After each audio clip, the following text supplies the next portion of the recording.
Hi, in front of me is Lenovo Tab E7 and today I would like to show you how you can operate App Permission Manager on this device.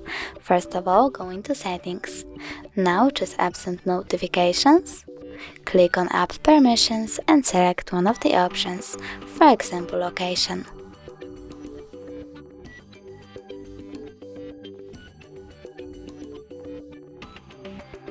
Pick an app. I will go with Opera Mini, so now when I click on the switcher next to it, Opera Mini just gained access to my device location. If you want to deny it, just click on the same switcher. Thanks so much for watching. If you enjoyed this video, smash that like button, comment and don't forget to subscribe. Bye!